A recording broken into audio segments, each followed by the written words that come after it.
Assalamualaikum warahmatullahi wabarakatuh. Halo Gabuters, apa kabarnya? Pada kesempatan kali ini, admin akan merangkumkan sebuah film yang diangkat dari kisah nyata perampokan bank di Buenos Aires, ibu kota Argentina pada tahun 2006 silam. Uniknya, perampokan ini direncanakan secara matematis, bukan sekedar teriak-teriak ambil uang kabur atau diam-diam proyek gak siap-siap, tahu-taunya udah masuk TV aja ya kan sambil pakai baju oranye.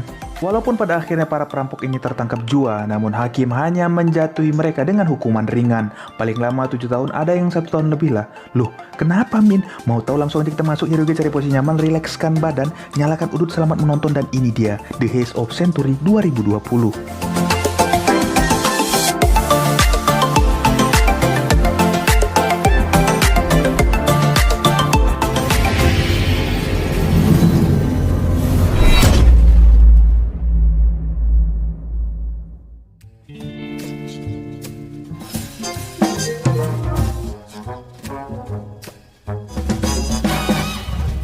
Fernando Araujo, begitulah namanya, seorang seniman lukisan ilusi optik yang sangat mencintai daun ganja. Saking cintanya, sampai-sampai dia menanam ganja di dalam rumah.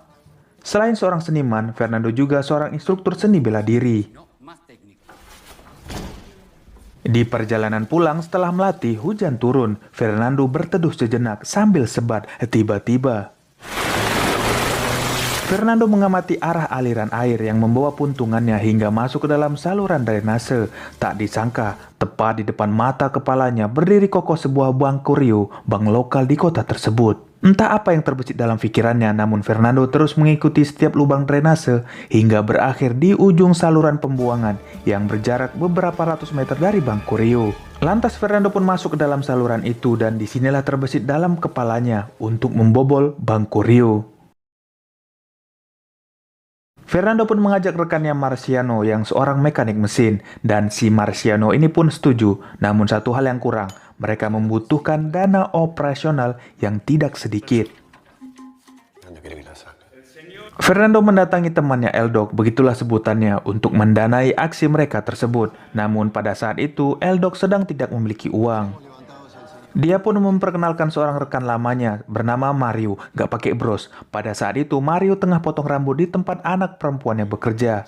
Mario ini adalah rekan seperampokan Eldok yang sudah berkali-kali masuk keluar penjara. Setelah potong rambut, Mario memanjat dan menyelinap ke sebuah gedung perkantoran. Di sana dia membobol brankas dan menggasak isinya. Tanpa dia sadari, ternyata petugas kebersihan masih bertugas. Dia pun mengeluarkan keahlian melakonnya. Mario berakting jika dia adalah karyawan baru yang sedang lembur. ¡Ay, Dios! Soy nuevo acá, empecé ayer. Enrique me... Di perjalanan pulang, Mario menyadari jika dia sedang dikuntit, yang ternyata orang itu adalah Fernando. Dia pun menelpon Mario namun tersambung ke mailbox telepon rumah saat sedang merekam pesan. Tiba-tiba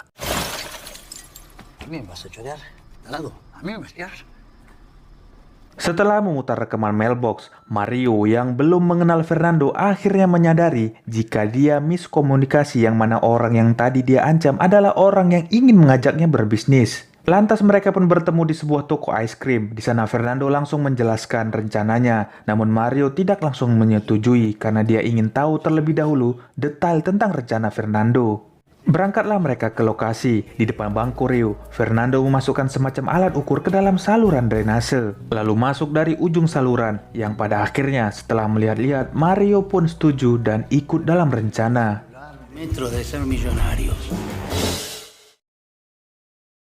Awalnya, Fernando berencana untuk melakukan aksi mereka pada malam hari, melewati alat pendeteksi suhu dengan mengenakan pakaian khusus. Untuk itu, Fernando memasuki bank kurio, mengambil gambar setiap detail di dalamnya, ditemani Marciano sebagai pengalihan. Fernando terus mondar-mandir mengambil foto. Hal itu pun mengundang curiga security di sana dan langsung menelpon polisi.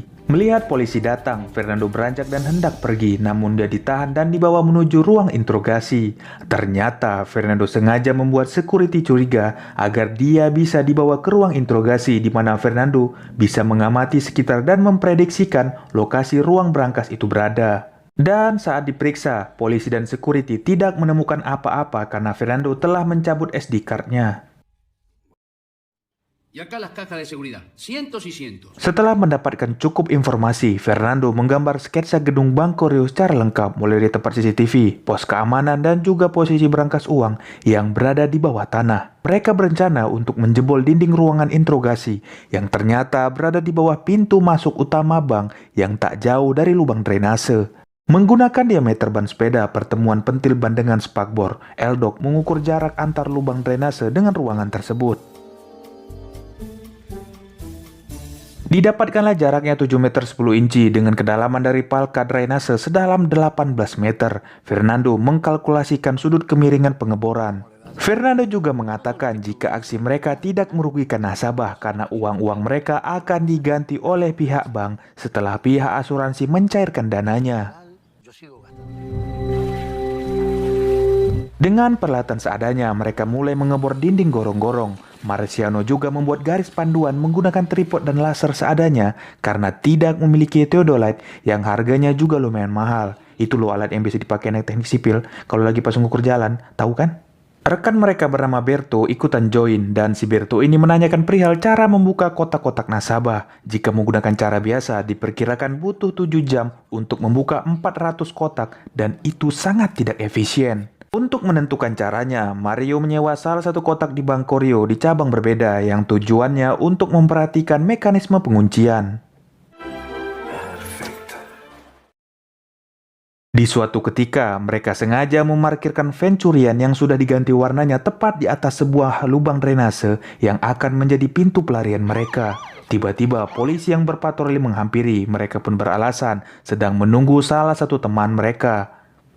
Untungnya, beberapa saat kemudian Berto dengan istrinya datang, sehingga polisi tidak mencurigai mereka lagi. Tujuan mereka menemui Berto ialah untuk memodifikasi van di mana van itu akan digunakan untuk mengangkut hasil curian mereka nanti. Seperti biasa, komplotan ini kembali melakukan penggalian, namun karena Fernando belum juga menemukan cara untuk membuka kotak nasabah, Mario pun ambekan dan memutuskan untuk keluar dari tim. Di suatu malam, saat Fernando sedang menikmati lintingan sambil membahas bintang-bintang dengan sang ayang beb, Fernando pun mendapatkan wangsit setelah si ayang beb mengatakan mereka pikir ada namun mereka tidak ada. Fernando pun mencipok si ayang beb dan segera menemui Mario dengan sketsa rencana yang baru. Fernando bersiasat melakukan aksinya saat bank beroperasi di mana tingkat keamanan tidak seketat saat bank tutup. Dan di saat itu juga berangkas raksasa berisi kotak-kotak nasabah tidak terkunci. Mereka akan masuk seperti perampokan biasa. Lalu saat sudah terkepung, mereka kabur melalui lubang yang mereka buat. Salir.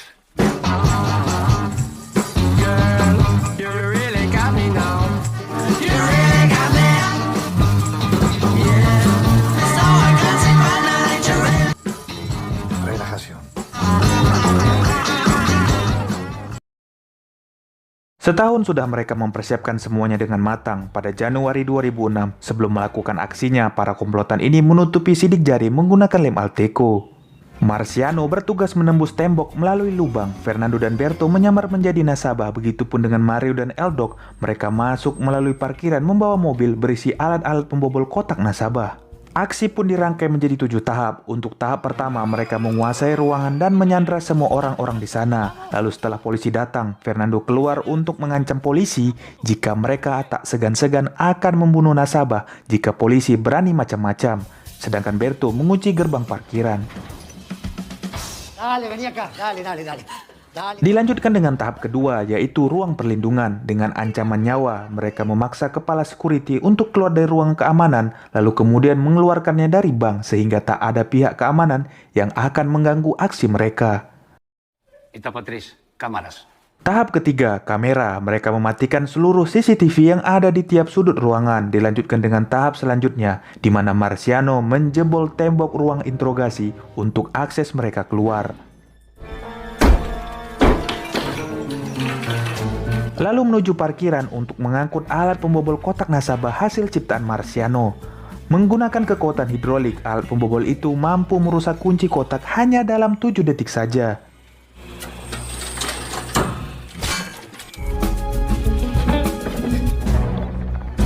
Sedangkan di luar, para polisi, tim khusus, dan warga telah memenuhi jalanan. Salah satu karyawan bank meminta izin kepada Eldok untuk buang air kecil. Eldok mengizinkannya namun tidak di toilet, melainkan di pot tanaman.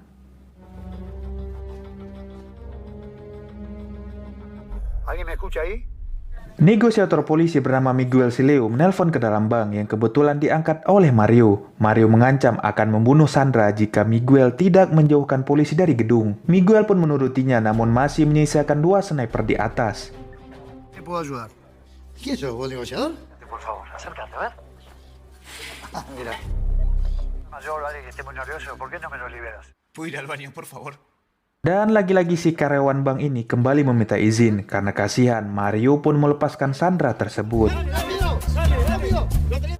Saat Miguel mencoba menginterogasinya, si pria ini hanya diam karena sudah pipis di celana. Pembobolan kotak nasabah masih berlanjut. Marciano terus menggeber alatnya tanpa henti. Tiba-tiba sebuah ponsel berdering, di mana deringan itu adalah alarm pengingat hari ulang tahun seorang nenek. Dengan ramah dan sopan santun, Mario berkenalan dan mengucapkan selamat. Miguel dibuat terheran-heran dengan aksi perampokan ini, karena menurut laporan sniper, menggunakan biskuit dan korek kayu, mereka merayakan ulang tahun si nenek. Sebagai hadiah, Mario pun melepaskan si nenek. Gokil perampok berperi kemanusiaan. Beda ya sama perampok berdasi. Tiba-tiba alat pembobol macet karena mesinnya terlalu panas dan harus didinginkan beberapa saat sebelum kembali digunakan. Dengan keahlian silat lidah, Mario menghubungi Miguel di mana Mario mengatakan jika usaha perampokannya menemui jalan buntu, dia tidak bisa kemana-mana. Yang nyatanya, usaha itu dilakukan untuk memperpanjang waktu mereka. Mario kembali berakting mempermainkan Miguel dan jaksa. Mario beralibi dia akan menyerah jika Miguel mendatangkan pengacaranya. Mario memberikan nomor si pengacara yang ternyata nomor yang diberikan adalah nomor salah satu ponsel yang telah dia persiapkan. Yang nantinya Mario berpura-pura sebagai pengacara yang dimaksud. Sí, dígame, ¿eh? Al parecer es cliente suyo. Ya recién había salido él. Sembari Mario terus mengelabui polisi dan jaksa, mesin pembobol sudah bisa kembali digunakan. Itu artinya mereka back to the party. Tak terasa, waktu yang ditentukan pun telah habis. Sesegera mungkin mereka menjalankan tahap terakhir, yaitu mengumpulkan hasil dan kabur. Berto, Eldok, dan Marciano masuk ke lubang untuk mengangkut hasil jarahan, lalu menyusunnya di atas perahu karet. Fernando membentang kain merah menyusun senjata yang mereka gunakan di atasnya, lalu menempel secari kertas berisi pesan. Untuk apa? Sabar, nanti kita akan tahu. Sedangkan Mario memutuskan saluran komunikasi dengan Miguel, lalu menenangkan Sandra sebelum akhirnya dia juga menyusul rekan-rekannya itu. Karena terputusnya komunikasi antara Miguel dengan Mario serta si pengacara, Miguel mulai curiga jika sedari tadi dia dipermainkan. Miguel juga khawatir jika komplotan ini kabur melalui saluran drainase. Lantas Miguel menyampaikan apa yang ada di kepalanya kepada komandan tim khusus. Namun si komandan justru menampiknya karena menurutnya itu suatu hal yang mustahil. Tidak sampai para keluarga Sandra menerima telepon dari para Sandra yang ada di dalam. Disitulah para petugas ini sadar jika para perampok ini sudah kabur. Segeralah tim khusus ini dibagi, sebagian mendobrak masuk dan sebagiannya lagi menyusuri gorong-gorong.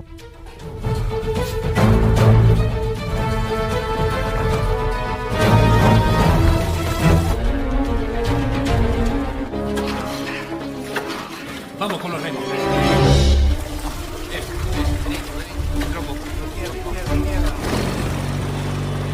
Sementara Miguel dan tim baru sampai di ruangan interogasi, sesaat dia memikirkan bagaimana komplotan ini bisa kabur karena tak ditemukannya jejak kaki di ruangan tersebut, hingga terbesit di kepalanya untuk menggeser lemari besi dan cilukba, sebuah grandet dipasang tepat di mulut lubang. Setelah memastikan senjata yang mereka gunakan hanya replika, Miguel segera memaksa masuk ke lubang mengejar komplotan yang sudah kabur jauh yang kini telah sampai di pintu keluar.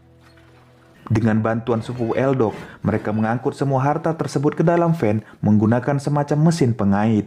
Begitu Miguel sampai di dasar lubang, Fernando dan kawan-kawan telah selesai mengangkut semua harta untuk kemudian kabur menuju persembunyian. Keenam perampok ini pun bertepuk tangan melihat tumpukan harta begitu banyaknya yang mungkin belum pernah mereka lihat seumur hidup. Tak lupa van yang mereka gunakan pun dibakar. Sedangkan di TKP, para polisi dan tim khusus hanya bisa gigit jari membaca pesan dari Fernando yang berisi, "Di lingkungan yang kaya tanpa senjata dan dendam, ini hanya uang dan bukan cinta." Take it nice and easy. Hey, baby. Selagi keenam orang ini menikmati hasil berfoya-foya dengan uang curian, kasus mereka pun menjadi trending topik di berbagai media. Pencarian besar-besaran pun dikerahkan untuk mengungkap identitas para komplotan. Namun setelah beberapa tahun semuanya nihil karena jejak mereka sama sekali bersih, sampai istri Berto memergoki suaminya selingkuh dengan pelayan bar. Udah tua gak ada otak emang. Karena ngambek, si istri pun melapor ke polisi di mana dia mengatakan jika suaminya adalah salah satu dalang di balik perampokan Bank Corio. Setelah Berto tertangkap, satu persatu yang lainnya pun mulai ditangkap. Mereka mendapatkan hukuman sebagai pertanggungjawaban atas apa yang telah dilakukan. Mereka terancam 7 hingga 15 tahun penjara, namun kasasi pidana mengurangi hukuman. Kenapa? Karena mereka terbukti tidak membawa senjata asli dan tidak membunuh siapapun. Sehingga mereka hanya dihukum kurang dari 2 tahun. Tidak dengan Mario, dia menghabiskan 7 tahun penjara karena sudah terbukti berkali-kali melakukan kejahatan. Mario yang asli Uruguay pun diekstradisi ke negara asalnya di mana dia justru mendapatkan kebebasan. Pada akhirnya, setelah bebas, para komplotan ini pun masih bisa menikmati hasil curian karena polisi tidak tahu pasti berapa jumlah harta yang mereka curi dan film pun tamat.